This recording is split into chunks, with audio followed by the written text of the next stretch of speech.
What up? It's your boy T-Man Reaction. Today's Wrestling Wednesday. But I get to take a video from Wrestling Flashback called 10 Talent Wrestler WWE Completely Ruined.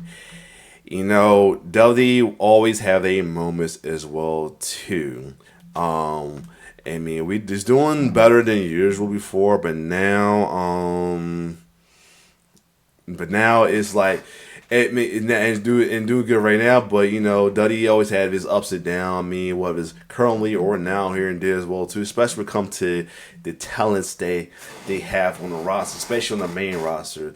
And you know, from the 2010, when we still dealing with Vince, we dealt with a lot of NXT wrestlers who's killing it in NXT that got completely ruined when they went to the main roster. You know, for a while, the main roster was looking like more of a demotion than a promotion for a lot of NXT stars as well too, and something half of them might be in this as well too, as well as folks who had a good run in the main, who got started in the main roster, had a good run, and then you know changed the shift as well too out of nowhere. So without further ado, let's look at some of the 10 wrestlers that got completely ruined, and you know 9 times 10 is possibly because of fucking Vince. So I'm probably gonna have my fucking Vince moments on this. So without further ado, let's check it out. 1, 2, is this on? Despite possessing plenty of talent, some wrestlers just don't get their due in WWE and end up being underutilized. I had to chill out. Why? Because it wasn't. Yeah, I figured it'd be not just NXT wrestlers, wrestlers that came to the show that had a big impact as well too, though. So yeah, I was told in a nice way was you're not gonna have anybody that wants to work with you. I go, why? I'm not dangerous. Well, it looks like you're hurting people. Well, that's my job. For this video, we'll be looking at various different examples, such as legends coming back for one last run, only to be disrespected. Oh yeah. When I eventually started wrestling after 9 months of even that too. And not only that, but they're also having. Shout out to Mr. Kennedy, I even tapped out Anderson. Drew McIntyre. He had me in my own ankle lock. You talk about rubbing it in my face. That's what they were doing. To tag team stars getting the rug pulled out from underneath them after going off on their own. I remember going to Vince about 4 months in. 3 to 4 months in, I said, if you You know, I rostered a story about that too. That was an interesting story right there. just give me the opportunity to do this character the way I want to do it, it'll get over. But he never did. He never let me do it. Not to mention those who got their big break, only to fail because of poor booking. That's something that Vince was not a fan of. He literally told me, he's like, you sound too smart for your own good. Today, we highlight 10 talented wrestlers. Sound like Vince right there too. Like, here's the thing: there's people who's low-key clowning Keith Lee over his waist, something like that.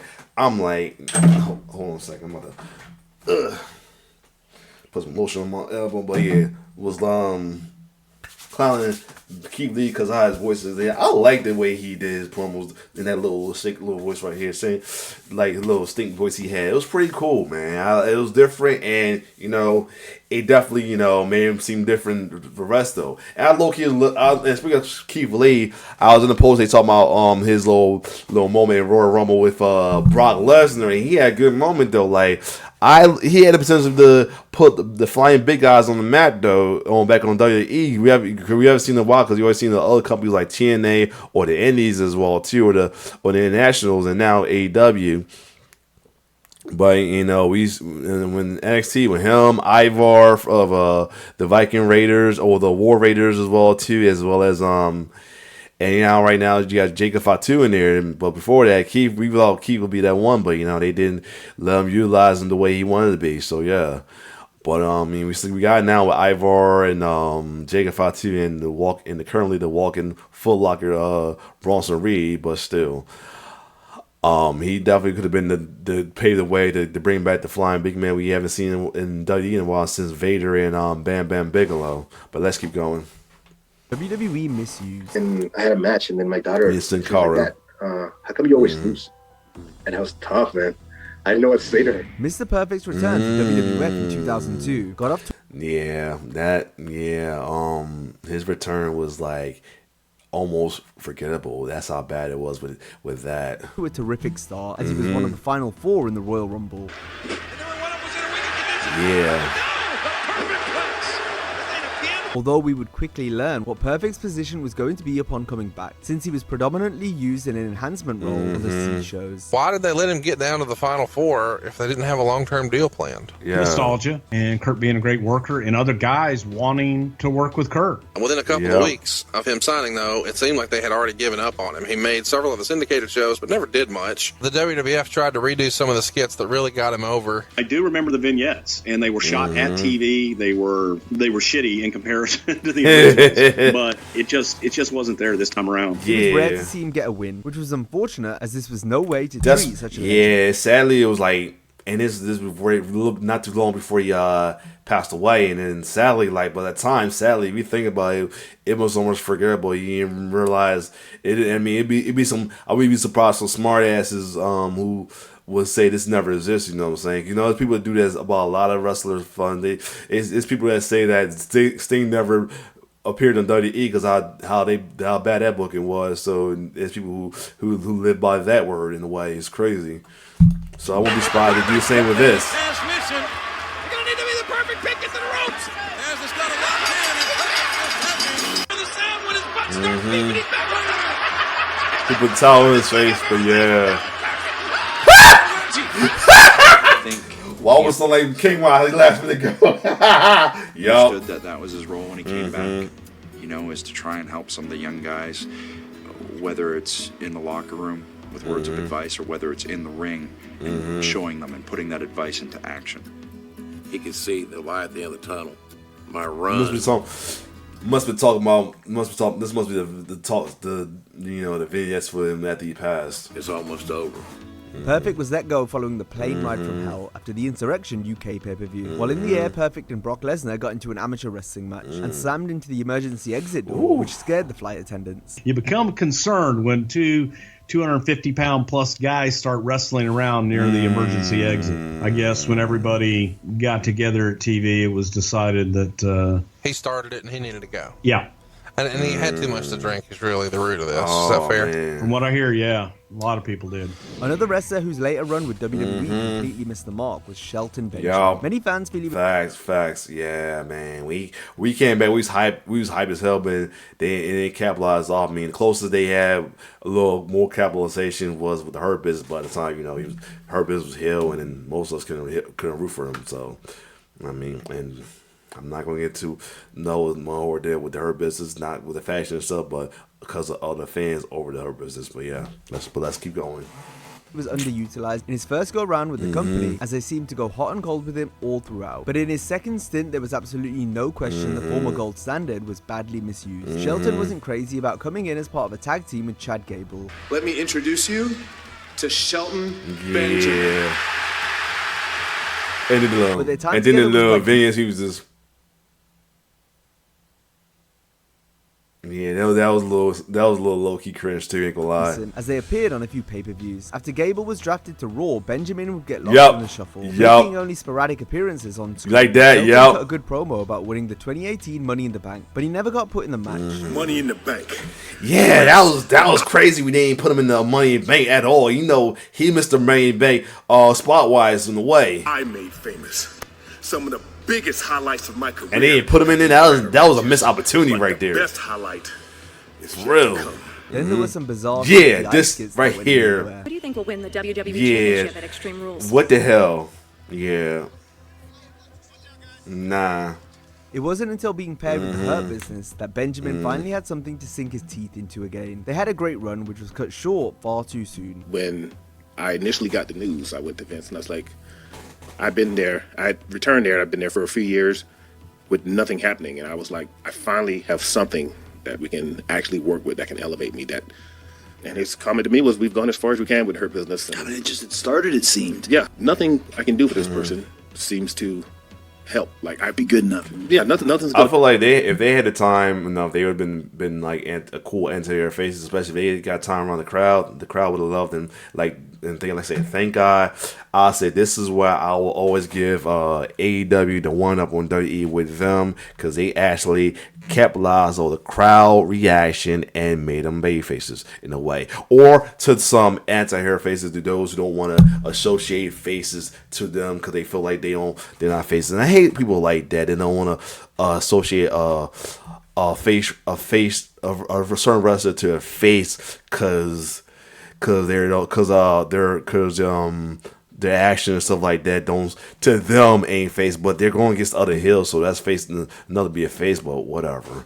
I mean, go and try to make it seem like make face fans like myself feel bad for rooting for them because you want to label them non-faces, even though they are labeled as faces in other websites and internal rosters as well too. I would love that there be a 100% internal roster, a site that have the 100% of the internal roster. Who is what though as well too. Since I got folks saying that websites like the SmackDown Hotel or Smart Moment ain't 100% as well too, or they just don't want to go only because they have their own mindset of who a face and heel is, which is to me bullshit. But that's another story. I was really just insulted, and I knew then, like, I don't really have a future here. At this point, this is just a job. Shelton struggled to get TV time on Raw following their split. Instead appearing mostly on Main Event, Benjamin was released from his contract in September 2023. Yup. After the Dudleys were split up in the 2002 draft, it was Devon's chance to fulfill his dream of being a single star. After such a successful tag run, he borrowed from his mother and father's background in the Baptist church to become a priest. If you saw my reaction, that was a good story. I mean, despite the character being the heel, it was a good story. Story to where it was led up to as well too. Just like them, Reverend Devon was Vince McMahon's crooked spiritual advisor. My brother testified. And collect money from fans for the so-called Devon Building Fund, while also delivering religious sermons. Pick me up. He turned me around. He set my feet on solid ground. And the reason why when they split it up and he did that, give him time I think it'll be a heel time. I feel like, yep, that I'm not surprised. Cause the whole time with the Dudleys, he had like a little sermon promos with his promos on it. It was a thou should not kill, and thou should not steal, and thou should not mess with the Dudleys. Oh, my brother testify. And then the little he was like, it was destined for him to have that kind of gimmicks, but like I said, I mean, even though it was a heel, it was a cool gimmick. It's just fucking Vince. That's all I'm gonna say. Oh, where's my pointer? All right, hold on. I know my muscle might be dying again because I like where my pointer at. Testify. You see, masturbation, that's a sin. Oh, that's a sin! Devon played the gimmick to perfection, but after a brilliant start, the Reverend's television time became more limited as the months progressed. This was due to Paul Heyman taking over as head writer of SmackDown. Bruce Pritchard, who previously played the Brother Love evangelist character, had been helping Devon prior to Heyman's appointment. However, Paul, and eventually even Vince, didn't have the same vision anymore, and thus Dudley was relegated to Velocity, where he barely got any speaking time, and therefore had no opportunity to showcase the Reverend character anymore. I just think that Devon had too many voices, coming at him with different ways to do it. The red time, Bruce Pritchard was on the ball with some things. Some people was questioning about Bruce Pritchard with him being part of the writing team as well too. But this is one of his hit right here as well too. That that unfortunately get shut down by surprisingly Heyman and Vince. Heyman probably, I can see Vince is just being typical Vince, but Heyman I'm a little surprised. But then again, it could possibly because he used to Dudley Boy Devon and wasn't feeling it, So there's that. Extreme Devon and didn't feel that, but I could be wrong. I remember going to Vince about 4 months in, 3 to 4 months in. I said, if you just give me the opportunity to do this character the way I want to do it, it'll get over. But he never did. He never let me do it. See a few All-Fathers and a few Hail Marys. I can understand if the character wasn't going well, if the people weren't responding, but the people were responding. But again, like I said, he did a one man and one man only, and that's Vince. And at that time, he wasn't. If you haven't watched that video, definitely, if I can look it up real quick, hold on.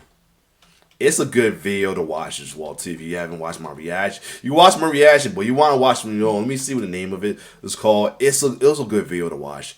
It was a good video. I'm trying to find the name of the videos. Is exact name of the videos. It's from Devon. Yeah, why Reverend Devon was canceled by WWE. The rise of Reverend Devon. Definitely look that up though. It's on his channel as well too though. Shout out, like I said, always shout out to these wrestlers and have these little recollections about the past gimmick and how wrestling was well too. You got him, Maven, JTG, and a good amount of others that do these though. Shout out to them for this as well too. And because the reason I shout out to them, because it seems like, you know, they'll tell how it is, but also they also seem like a good sport about, you know, their passing away too.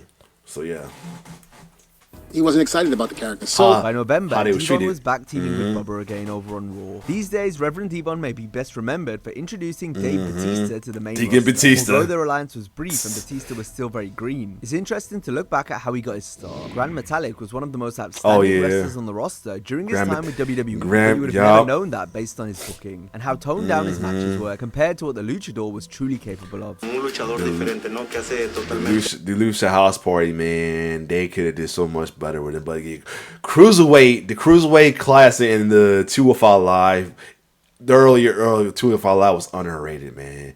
And again, it also was like got the same treatment as NXT. If anybody go to the main roster, and you know how that went. Known as El Rey de las Cuerdas, the king of the ropes. Metalik came in hot with strong performances in the Cruiserweight Classic. Grand Metalik! Holy cow!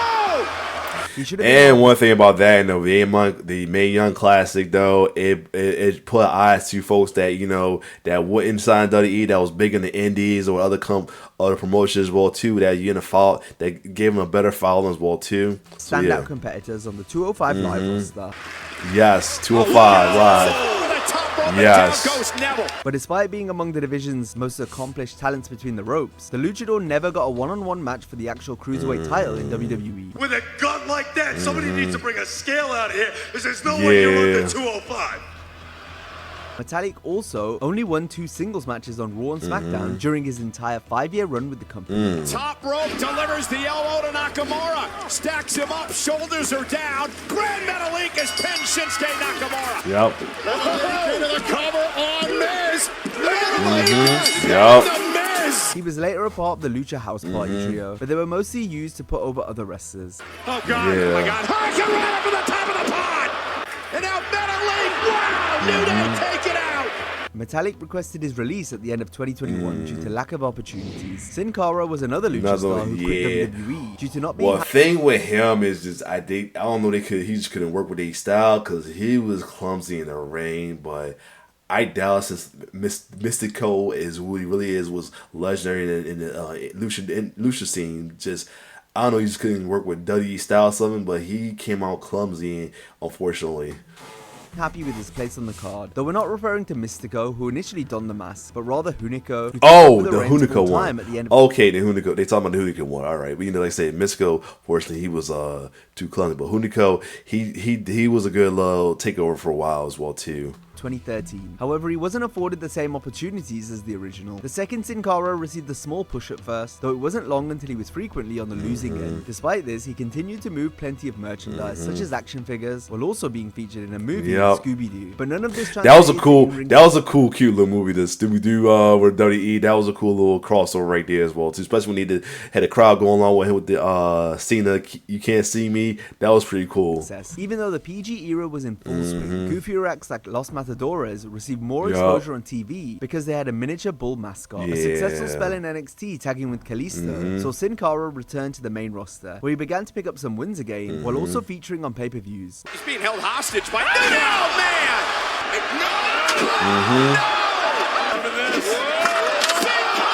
Yup. It's not gonna happen right now. Yeah, he was showing out. When Kalisto got drafted to SmackDown in 2016, Sin Cara was back to doing jobs on a regular basis. This continued until a 1-month push came out of nowhere against Baron Corbin for the US title. Oh my God! Now to the top of the ring post. Wow! Goes Corbin. However, Sin Cara was ultimately unable to capture gold. During this time, his reactions on house shows remained strong while also doing public appearances and community outreach, despite not being used on television much. With his son, his family, and some of those first-team responders, I mean, Sin Cara has one of the biggest hearts in all of the WWE. For the next 2 years, it felt like the only time we saw the Masked Man was when he was putting over Andrade. Then after being told by Raw's head of creative Paul Heyman that the Sin Cara character was dead, the Luchador knew it was time to go, officially making his exit in December 2019. And I had a match, and then my daughter, she was like, Dad, how come you always lose? And that was tough, man. Wow. I didn't know what to say to her. It was actually like... It's worse seeing Sakara out the... yes, he's Sakara, but the Hunico, it's just the Hunico one about the face hair. You know, I'm used to him with the face hair when he did the unmasked essay gimmick for a minute.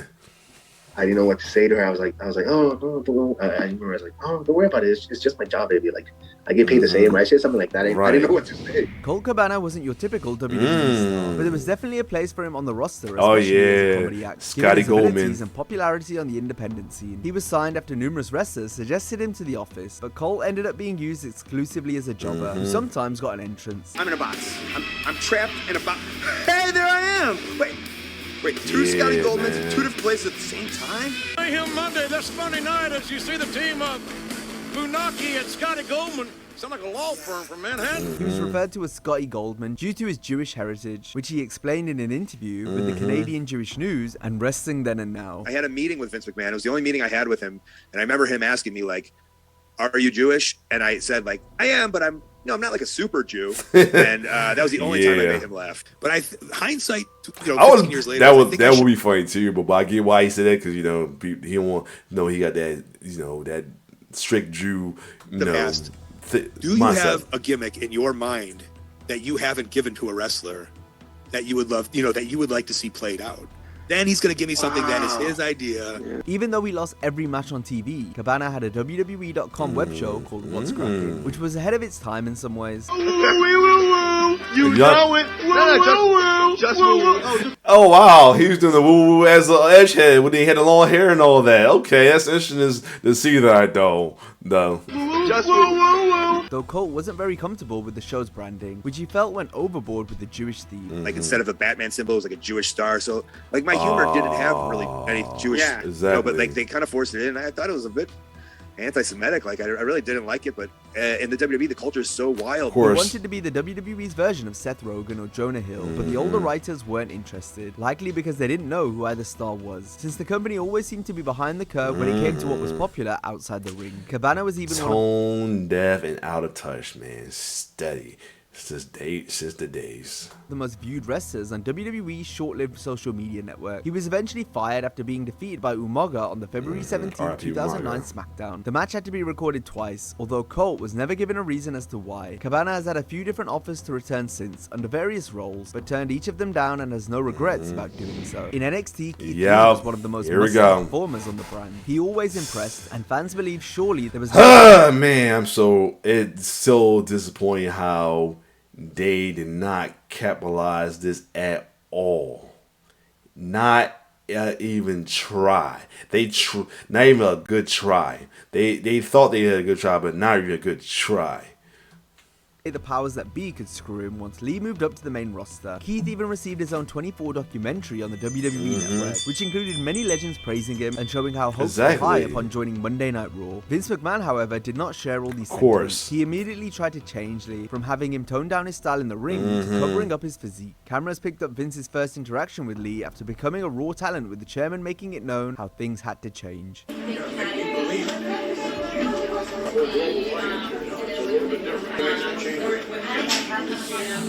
Yeah, man, that's the thing about it. It felt like he made a change to go along with it, because they feel like people don't, because at times the other thing, it was a bad thing, because it might be slightly right, but he felt that people didn't watch NXT like that, which, I mean, in my opinion, is wrong. But I feel like he was completely wrong about that. But at the same time, like, he could be right though. But yeah. Yeah, but still, it's just like he was tone deaf then and now they're like the thing that nobody watched NXT in which they did, but that's another story. So let's keep going. Victories early on, but these wins turned to losses after less than 2 months. For sure. Oh, and a kick to the face. Braun Strowman into the Bear Cat thing. Wow, and off the ropes again. That was Leo. Oh, and a chop block. Beautiful. And Miz stacking up, and they finally do it. The momentum he had from NXT faded out. Then an illness suffered at the start of 2021 saw Keith miss out on winning the US title, which had originally been planned. After Lee returning in the summer, he was given the Bearcat moniker, so wasn't being featured enough on screen to build any sort of momentum. The ship had sailed on Keith getting a foothold in WWE as he was released in November 2021. My cadence, the way that I seem very thoughtful about how I deliver things, my choice of diction, all of those things, is something that Vince was not a fan of. In terms of, he wanted some intense guy, and I think that I can be intense, but I need a reason to be intense. He literally told me, he's like, you sound too smart for your own good. Taz came to WWF from ECW to much fanfare, but it all peaked on the very first night at the Royal Rumble 2000 inside MSG. Taz believes the massive pop he received at the Garden caused him more harm than good, since it symbolized how he wasn't a WWF creation.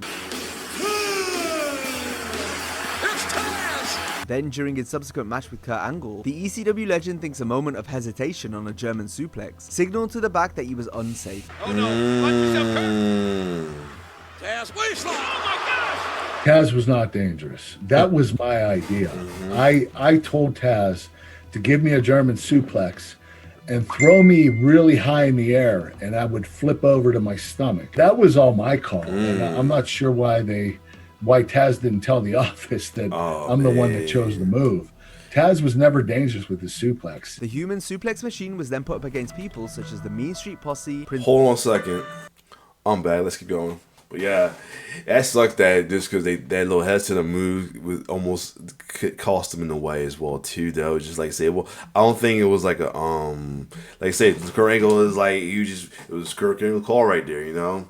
And, I think Taz was hesitant because he didn't want to make sure he didn't toss him correctly too. But yeah, it just hurt him. It sucks that's ended up being the situation with him.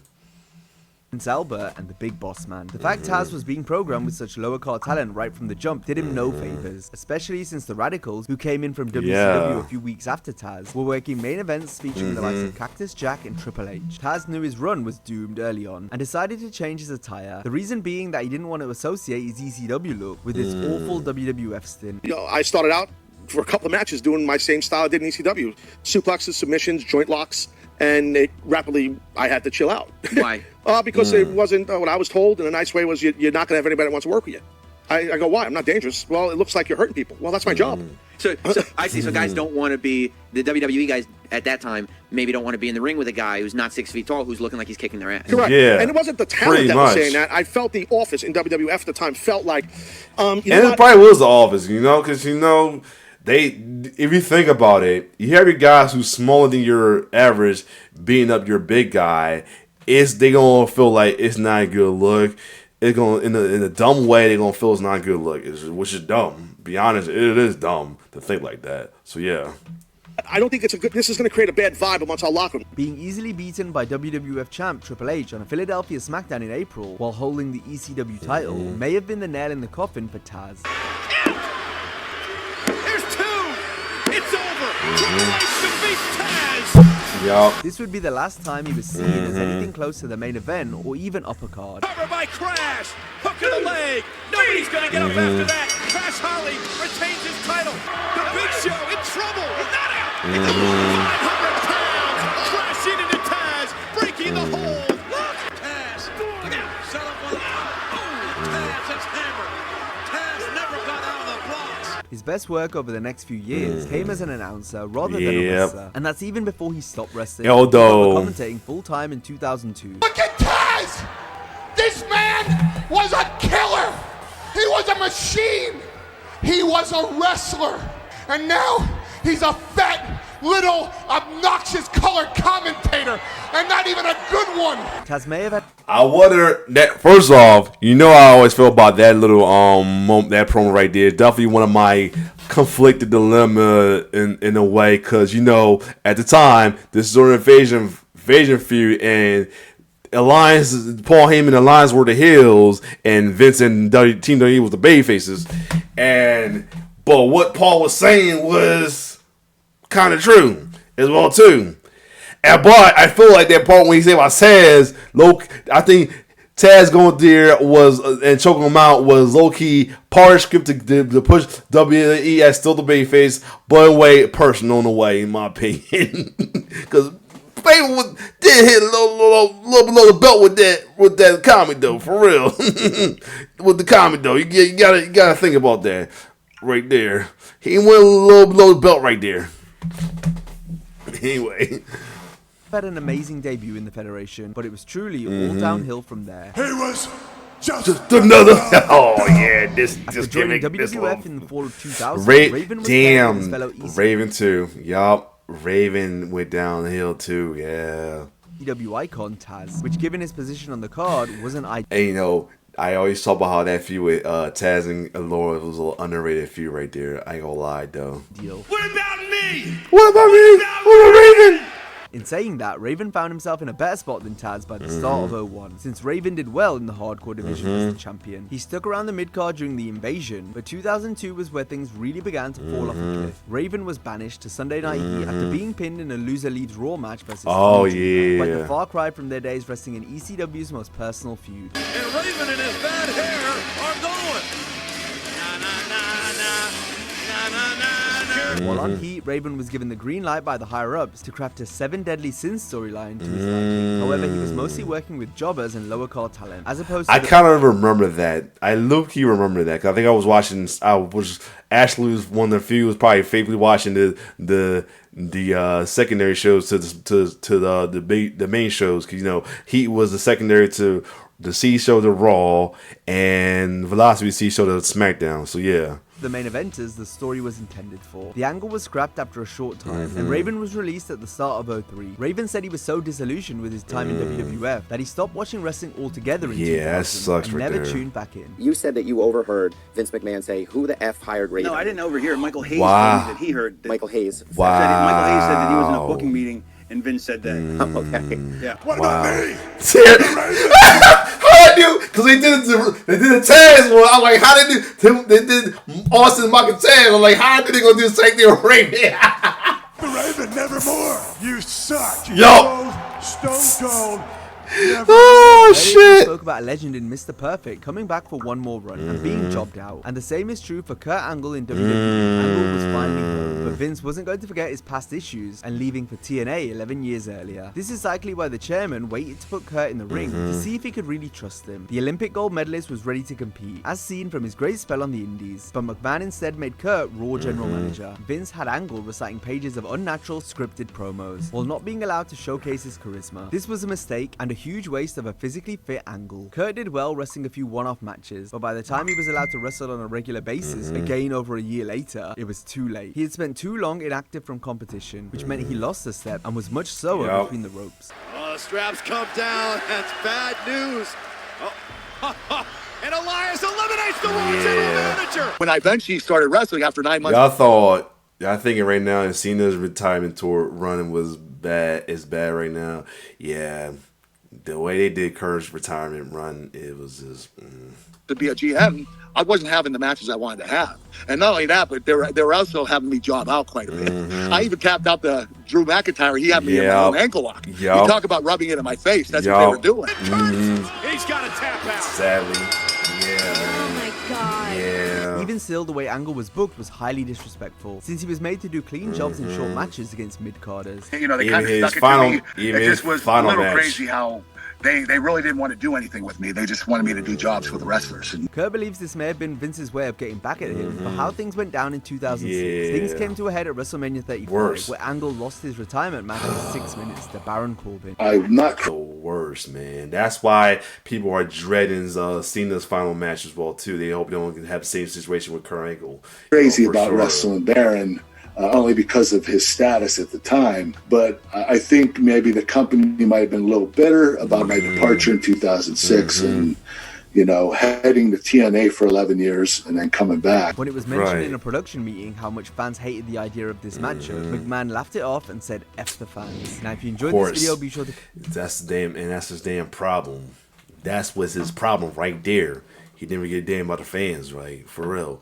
Other than that, though, if you like my reaction to this, like, share, subscribe to my YouTube channel. What's your thoughts on this? Anyway, it's your boy T-Bear signing off. And it's looking to be the morning video I'm going to do. Yeah, I might do one more. Anyway, it's your boy T-Bear signing off. One love.